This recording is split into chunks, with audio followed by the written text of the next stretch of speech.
Meet Tyler Hubbard and Brian Kelly, better known as the country duo Florida Georgia Line. Throughout the 2010s, you couldn't escape their songs on the radio, but they started from the bottom and worked their way to the top. This is the untold truth of Florida Georgia Line.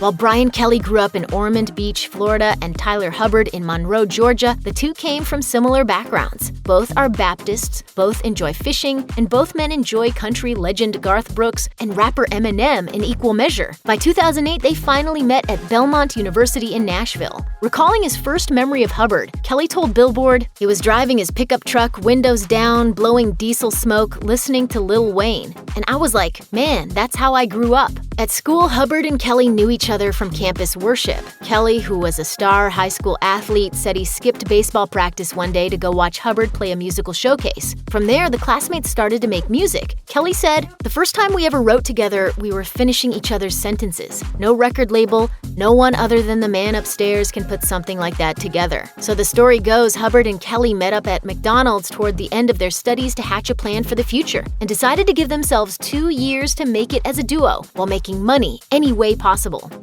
In an interview with Taste of Country, the boys from Florida Georgia Line reflected on the difficult times early on, including days when Hubbard and Kelly had almost no money in their wallets. Sometimes all it takes is a twinkle in the eye to pursue an almost impossible dream. Sure, the pair enjoyed writing and performing music, but they also had to figure out how to pay the bills. Hubbard elaborated that to make ends meet, we were building bathroom stalls and building golf carts and cutting grass and washing cars, whatever we could do to still have time to have a couple of days to write. As tough as it must have been, Hubbard and Kelly kept on pushing toward their goals, and the rest is country music history.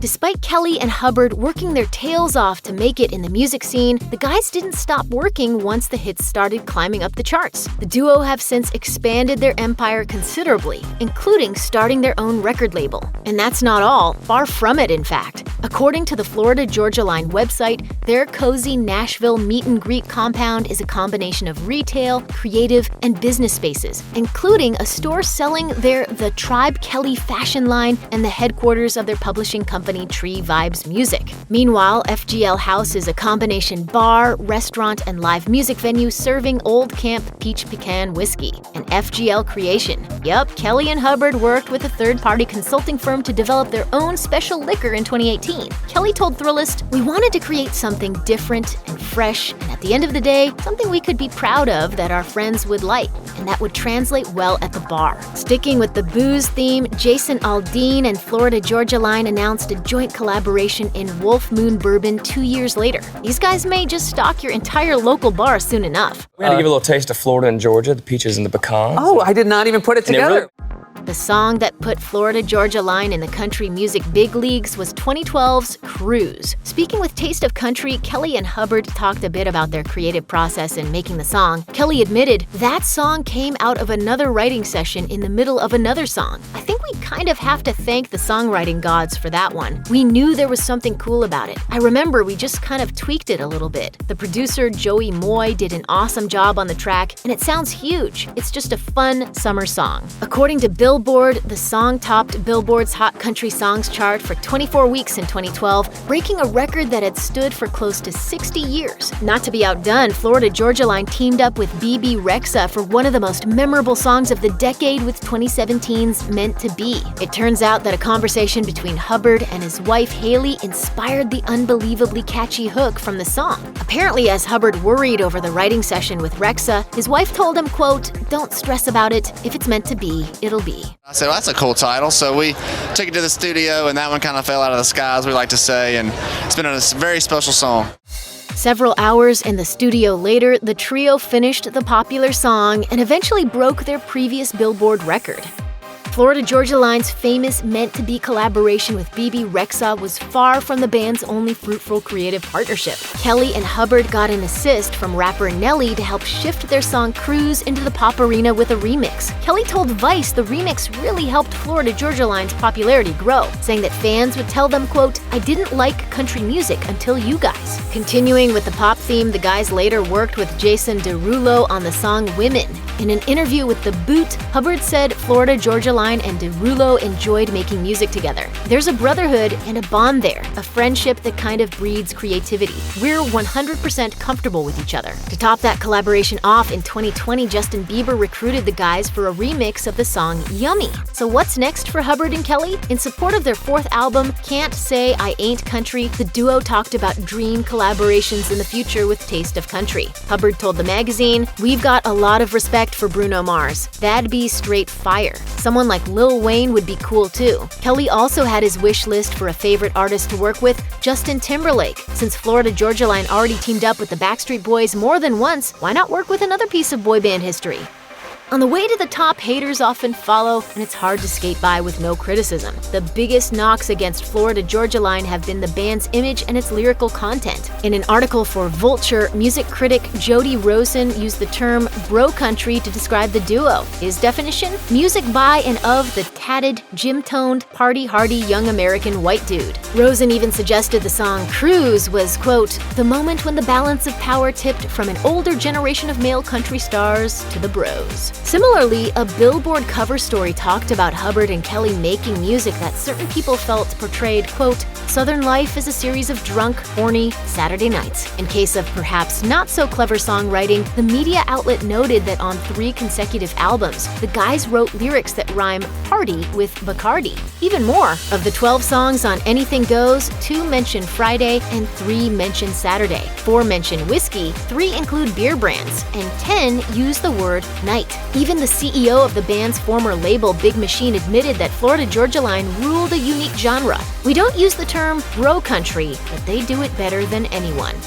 Though Florida Georgia Line may never lose its admiration for parties, this duo has started to settle into a more relaxed family life. In 2019, Tyler Hubbard and wife Haley welcomed their second child, which left them with the joyous but time-consuming task of caring for 2 kiddos under 2 years old. Hubbard told People magazine, "It's definitely an adjustment, but we're rocking and rolling. Haley's a good teammate, and I do what I can. I'm not helpless, but I'm not the one making the milk, so I'll change a diaper here and there." The start of 2020 was a bit more mellow, and the family went on a family trip to Kenya. To surprise Hubbard, Haley used an elephant for the gender reveal of their 3rd child, according to People. Meanwhile, Brian Kelly talked with Big Machine Label Group about his family goals in 2019. Though he and his wife Brittany have 5 dogs at home, the singer revealed he would want kids in the future, saying, "It's definitely in the cards at some point.